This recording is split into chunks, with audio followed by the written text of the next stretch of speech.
ओम शांति। 30 जुलाई 2023 अव्यक्त बाप दादा के महावाक्य। ओरिजिनल डेट 25 मार्च 1995। ब्राह्मण जीवन का सबसे श्रेष्ठ खजाना संकल्प का खजाना। आज बाप दादा चारों ओर के बच्चों के खजानों के खाते देख रहे थे। हर एक बच्चे को खजाने बहुत मिले हैं और अविनाशी अनगिनत खजाने मिले हैं। सिर्फ इस जन्म के लिए नहीं, लेकिन अनेक जन्मों की गारंटी है। अब भी साथ हैं और आगे भी साथ रहेंगे। तो आज विशेष जो सबसे श्रेष्ठ खजाना है और सर्व खजानों का विशेष आधार है, वो ही विशेष देख रहे थे कि सबके खाते में जमा कितना है। मिला अनगिनत है, लेकिन जमा कितना है? तो सबसे श्रेष्ठ खजाना संकल्प का खजाना है और आप सबका श्रेष्ठ संकल्प ही ब्राह्मण जीवन का आधार है। संकल्प का खजाना बहुत शक्तिशाली है। संकल्प द्वारा सेकंड से भी कम समय में परम धाम तक पहुंच सकते हो। संकल्प शक्ति एक ऑटोमेटिक रॉकेट से भी तीव्र गति वाला रॉकेट है। जहां चाहो वहां पहुंच सकते हो। चाहे बैठे हो, चाहे कोई कर्म कर रहे हो, लेकिन संकल्प के खजाने से व शक्ति से जिस आत्मा के पास पहुंचना चाहो, उसके समीप अपने को अनुभव कर सकते हो। जिस स्थान पर पहुंचना चाहो वहां पहुंच सकते हो। जिस स्थिति को अपनाना चाहो, चाहे श्रेष्ठ हो, खुशी की हो, चाहे व्यर्थ हो, कमजोरी की हो, सेकंड में संकल्प से अपना सकते हो। संकल्प किया मैं श्रेष्ठ ब्राह्मण आत्मा हूँ, तो श्रेष्ठ स्थिति और श्रेष्ठ अनुभूति होगी। और संकल्प किया मैं तो कमजोर आत्मा हूँ, मेरे में कोई शक्ति नहीं है, तो सेकंड के संकल्प से खुशी गायब हो जाएगी। परेशानी के चिन्ह स्थिति में अनुभव होंगे, लेकिन दोनों स्थिति का आधार संकल्प है। याद में भी बैठते हो तो संकल्प के आधार से ही स्थिति बनाते हो। मैं बिंदु हूँ, मैं फरिश्ता हूँ, यह स्थिति संकल्प से ही बनी। तो संकल्प कितना शक्तिशाली है। ज्ञान का आधार भी संकल्प ही है। मैं आत्मा हूँ, शरीर नहीं हूँ, ये संकल्प करते हो। सारा दिन मन बुद्धि को शुद्ध संकल्प देते हो व मनन में शुद्ध संकल्प करते हो, तो मनन शक्ति का आधार भी संकल्प शक्ति है। धारणा करते हो, मन बुद्धि को संकल्प देते हो कि आज मुझे सहन शक्ति धारण करनी है, तो धारणा का भी आधार संकल्प है। सेवा करते हो, प्लान बनाते हो, तो भी शुद्ध संकल्प ही चलते हैं ना। शुद्ध संकल्प द्वारा ही प्लान बनता है। अनुभव है ना। तो ब्राह्मण जीवन का विशेष श्रेष्ठ खजाना है संकल्प का खजाना। अगर आप संकल्प के खजाने को सफल करते हो तो आपकी स्थिति, कर्म सारा दिन बहुत अच्छा रहता है। और संकल्प के खजाने को व्यर्थ गवाते हो तो रिजल्ट क्या होती? जो स्थिति चाहते हो वो नहीं होती। और आप सब जानते हो कि व्यर्थ संकल्प बुद्धि को भी कमजोर करते हैं और स्थिति को भी कमजोर करते हैं। जिनका व्यर्थ चलता है उनकी बुद्धि कमजोर होती है, कंफ्यूज्ड होती है, निर्णय ठीक नहीं होगा, सदा मूंझा हुआ होगा। क्या करूं, क्या ना करूं, स्पष्ट निर्णय नहीं होगा। और व्यर्थ संकल्प की गति बहुत फास्ट होती है। व्यर्थ संकल्प का तो सबको अनुभव होगा, विकल्प नहीं, व्यर्थ का अनुभव सभी को है। तो फास्ट गति होने के कारण उसको कंट्रोल नहीं कर पाते हैं। कंट्रोल खत्म हो जाता है। परेशानी या खुशी गायब होना या मन उदास रहना, अपनी जीवन से मजा नहीं आना, ये व्यर्थ संकल्प की निशानियां हैं। कईयों को मालूम ही नहीं पड़ता कि मेरी स्थिति ऐसी हुई ही क्यों।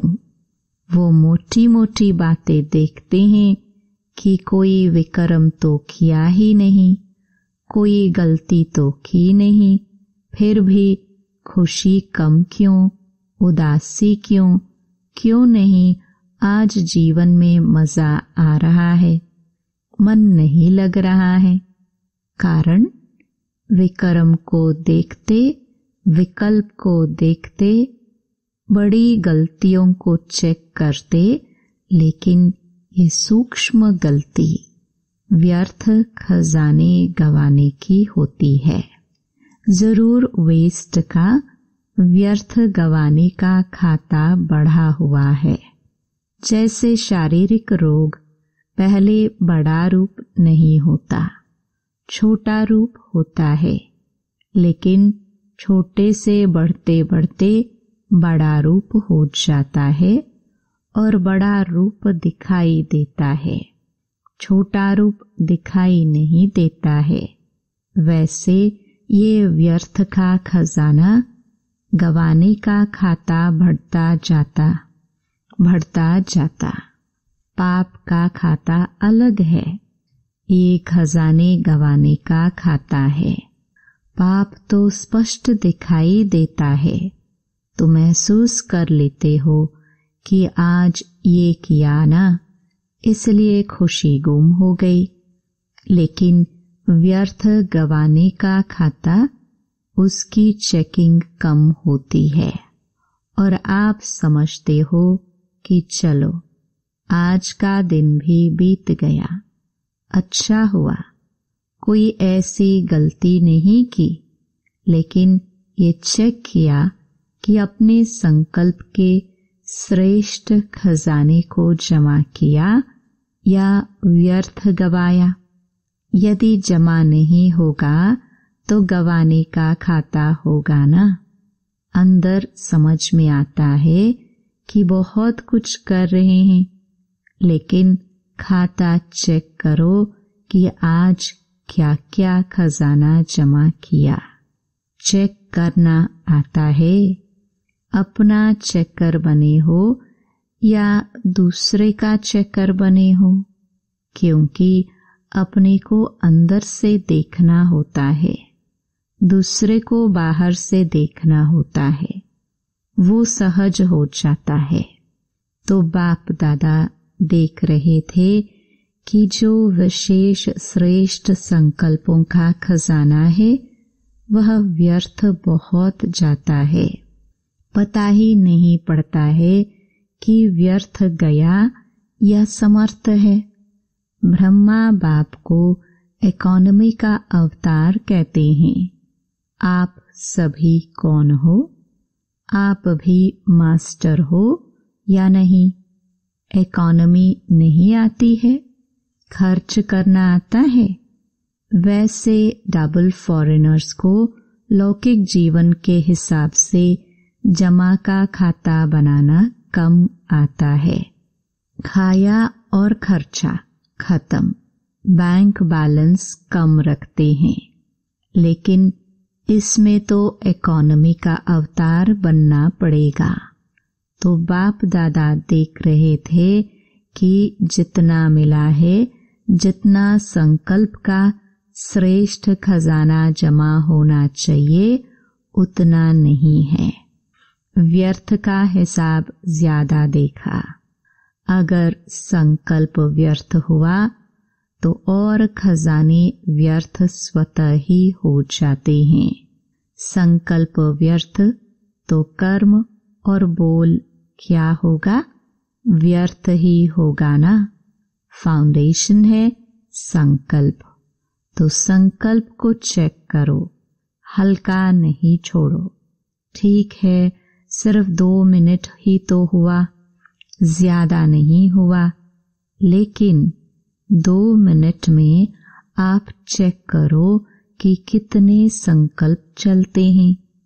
व्यर्थ संकल्प तो तेज होते हैं ना। 1 सेकंड में आबू से अमेरिका पहुंच जाएंगे। वैसे पहुंचने में कितने घंटे लगते हैं? तो इतनी फास्ट गति है। उस गति के प्रमाण चेक करो। अपनी संकल्प शक्ति की बचत करो और फिर रात्रि को चेक करो। अगर अटेंशन दे करके कोई भी चीज की बचत करते हैं तो चाहे बचत थोड़ी हो, लेकिन बचत की खुशी एक्स्ट्रा होती है। अगर 10 पाउंड या डॉलर खर्च होना है और आपने 1 पाउंड या डॉलर बचा लिया, तो 1 पाउंड की बड़ी खुशी होगी कि बचा कर आए हैं। तो अपने संकल्पों के ऊपर कंट्रोलिंग पावर रखो। ये नहीं कहो चाहते तो नहीं थे, समझते तो हैं, लेकिन क्या करे, हो जाता है। कौन कहता है हो जाता है? मालिक या गुलाम? मालिक के तो कंट्रोल में होते हैं ना। अगर मालिक को भी कोई धोखा दे दे तो वो मालिक है क्या? तो ये चेक करो, कंट्रोलिंग पावर है। एक तो बचत करो, वेस्ट के बजाय बेस्ट के खाते में जमा करो। और दूसरा, अगर बचत नहीं कर सकते हो तो व्यर्थ को समर्थ संकल्पों में परिवर्तन करो। यदि कंट्रोल नहीं हो सकता है तो परिवर्तन तो कर सकते हो ना। उसकी रफ्तार को जल्दी से चेंज करना, नहीं तो आदत पड़ जाती है। 1 घंटे को भी चेक करो तो 1 घंटे में भी देखेंगे कि 5-10 मिनट भी जो वेस्ट संकल्प जा रहे थे, वह 5 मिनट भी वेस्ट से बेस्ट में जमा हो गए। तो 12 घंटे में 5-5 मिनट भी कितने हो जाएंगे और खुशी कितनी होगी। और जितना श्रेष्ठ संकल्पों का खाता जमा होगा तो समय पर जमा का खाता काम में आएगा। नहीं तो जैसे स्थूल धन में अगर जमा नहीं होता तो समय पर धोखा खा लेते हैं, ऐसे यहाँ भी जब कोई बड़ी परीक्षा आ जाती है तो मन और बुद्धि खाली खाली लगती है, शक्ति नहीं लगती है। तो क्या करना है? जमा करना सीखो। अगले वर्ष अगर देखे तो सबके श्रेष्ठ संकल्पों का खाता भरपूर हो। खाली खाली नहीं हो। यही श्रेष्ठ संकल्पों का खजाना श्रेष्ठ प्रारब्ध का आधार बनेगा। तो जमा करना आता है। राजयोगी अर्थात चेक करना भी आता और जमा करना भी आता। जिसका खाता जमा होगा उसकी चलन और चेहरा सदा ही भरपूर दिखाई देगा। ऐसे नहीं आज देखो तो चेहरा बड़ा चमक रहा है और कल देखो तो उदासी की लहर। ऐसा नहीं होगा। सारे दिन में चेक करो तो आपके पोज कितने बदलते हैं। कभी चेक किया है? बहुत पोज बदलते हैं। बाप दादा तो सबके पोज देखते हैं ना। कभी कभी देखते हैं कि कई बच्चे कर्म करने में इतना टाइम नहीं लगाते, लेकिन किए हुए कर्म के पश्चाताप में टाइम बहुत गवाते हैं। फिर कहते हैं 3 दिन हो गया, खुशी गुम हो गई है। क्यों खुशी गुम हुई? कहाँ गई? कौन ले गया?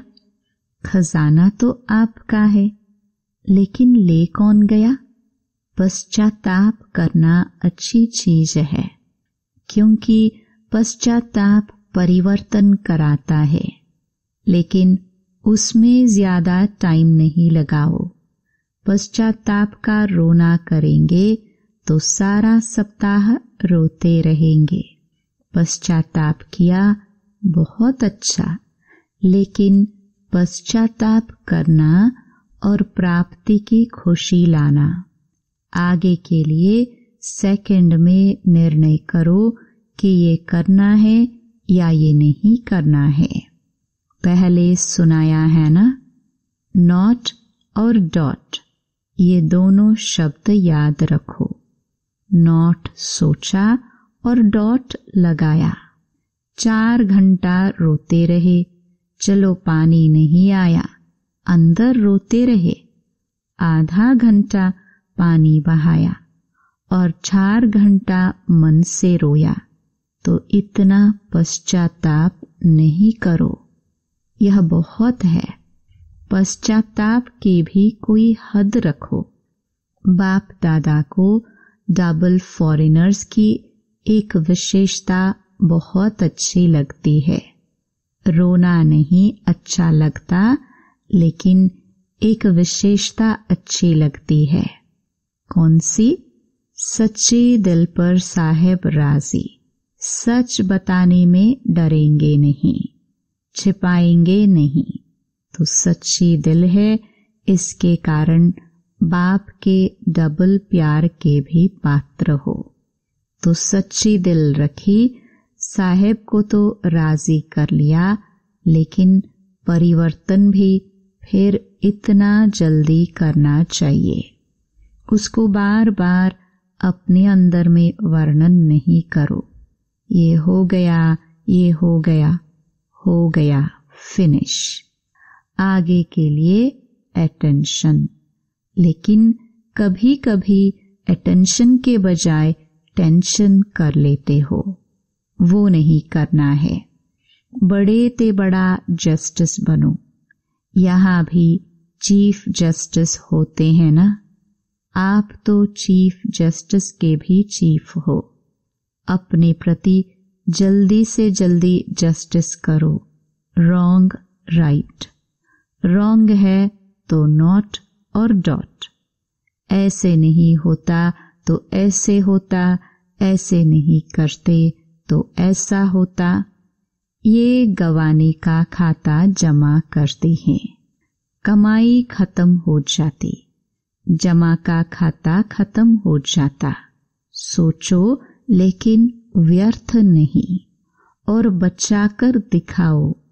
1 घंटे से इतना बचाया, ये रिजल्ट दिखाओ कि व्यर्थ चालू हुआ, लेकिन हमने चेंज किया और जमा किया। वेस्ट को बचाओ। ये बचत का खाता बहुत खुशी दिलाएगा। इस वर्ष बाप दादा सभी के बचत का खाता भरपूर देखना चाहते हैं। कर सकते हो ना?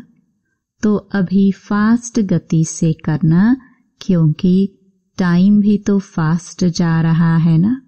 फिर देखेंगे इसमें नंबर 1 कौन जाता है। बचत का खाता किसका सबसे ज्यादा होता है? बचत के खाते में नंबरवार कौन कौन होते हैं, वो लिस्ट निकालेंगे। और अगर आपने संकल्प को कंट्रोल किया तो औरों को कंट्रोल करने की मेहनत नहीं करनी पड़ेगी। कई कहते हैं बोलना नहीं चाहते हैं, लेकिन पता नहीं मुख से निकल गया। लेकिन जब बोल निकलता है या कर्म भी होता है तो पहले तो संकल्प आता है। अगर किससे क्रोध भी करना है तो पहले संकल्प में प्लान बनता है। ऐसे करूंगा, ऐसे बोलूंगा, ये क्या समझता है? प्लान चलता है। फिर समय को भी उसमें यूज करते हैं। समय देखते रहेंगे कब आता है, कौन आता है। तो संकल्प के खजाने के पीछे समय का खजाना भी वेस्ट जाता है। संबंध है तो संकल्प को बचाने के समय को, बोल को बचाना स्वतः ही हो जाएगा। तो वर्ष बीतता जा रहा है। अभी संकल्प में साधारण संकल्प नहीं करो, प्रतिज्ञा करो। शरीर जाए लेकिन प्रतिज्ञा नहीं जाए। कितना भी सहन करना पड़े, परिवर्तन करना पड़े, लेकिन प्रतिज्ञा नहीं तोड़ो। इसको कहा जाता है दृढ़ संकल्प। सोचते बहुत अच्छा हो, बाप दादा भी खुश हो जाते हैं। ये करेंगे, ये करेंगे, ये नहीं करेंगे, खुश तो कर देते हो, लेकिन इसमें दृढ़ता द्वारा सदा शब्द ऐड करो। थोड़ा समय तो प्रभाव दिखाते हो। उसके लिए जैसे पहले सुनाया ना कि अपने को सदा इकोनॉमी का अवतार समझो। साथ साथ इकोनॉमी, एक नामी और एकांतवासी। ज्यादा बोल में नहीं आओ, एकांतवासी बनो। देखा जाता है जो बोल में सारा दिन आते हैं उनके संकल्प, समय, सब खजाने ज्यादा वेस्ट होते हैं। एकांतवासी का डबल अर्थ है। सिर्फ बाहर की एकांत नहीं, लेकिन एक के अंत में खो जाना। एकांत नहीं तो सिर्फ बाहर की एकांत होगी तो बोर हो जाएंगे। कहेंगे पता नहीं दिन कैसे बीतेगा। लेकिन एक बाप के अंत में खो जाओ। जैसे सागर के तले में चले जाते हो तो कितना खजाना मिलता है। अंत में चले जाओ, अर्थात बाप से जो प्राप्तियां हैं उसमें खो जाओ। सिर्फ ऊपर ऊपर की लहरों में नहीं लहराओ, अंत में चले जाओ, खो जाओ। फिर देखो कितना मजा आता है। तो सर्व खजानों में इकोनॉमी बनो और एक बाप दूसरा ना कोई। इसको कहते हैं इकोनॉमी। ऐसे स्थिति में रहने वाले अपने सर्व खजानों को जमा कर सकेंगे, नहीं तो जमा नहीं होता है। तो इकोनॉमी करना जानते हो ना? अच्छा, चारों ओर के रूहानी सच्चे डायमंड आत्माओं को सदा इकोनॉमी के अवतार विशेष आत्माओं को सदा एक नामी, एकांत प्रिय विशेष आत्माओं को अपने वाइब्रेशन वृत्ति की चमक से विश्व में प्रकाश फैलाने वाले चमकती हुई आत्माओं को बाप दादा का याद प्यार और नमस्ते। दादी उनसे, सब कार्य सफल हुए ही पड़े हैं। सफलता स्वरूप आत्माएं निमित्त हो। आप सभी निमित्त आत्माएं कौन से सितारे हो? सफलता के सितारे हो ना। ये सारा संगठन सफलता के सितारे हैं। यह सारा संगठन ब्राह्मण परिवार के तारा मंडल में सफलता के सितारे चमकते हुए हैं। अच्छा, वरदान। खुशी के खजाने से अनेक आत्माओं को मालामाल बनाने वाले सदा खुश नसीब भव। खुश नसीब उन्हें कहा जाता जो सदा खुश रहते हैं और खुशी के खजाने द्वारा अनेक आत्माओं को मालामाल बना देते हैं। आजकल हर एक को विशेष खुशी के खजाने की आवश्यकता है और सब कुछ है लेकिन खुशी नहीं है। आप सबको तो खुशियों की खान मिल गई। खुशियों का वैरायटी खजाना आपके पास है। सिर्फ इस खजाने के मालिक बन जो मिला है वो स्वयं के प्रति और सर्व के प्रति यूज करो तो मालामाल अनुभव करेंगे। स्लोगन। अन्य आत्माओं के व्यर्थ भाव को श्रेष्ठ भाव में परिवर्तन कर देना ही सच्ची सेवा है। ओम शांति।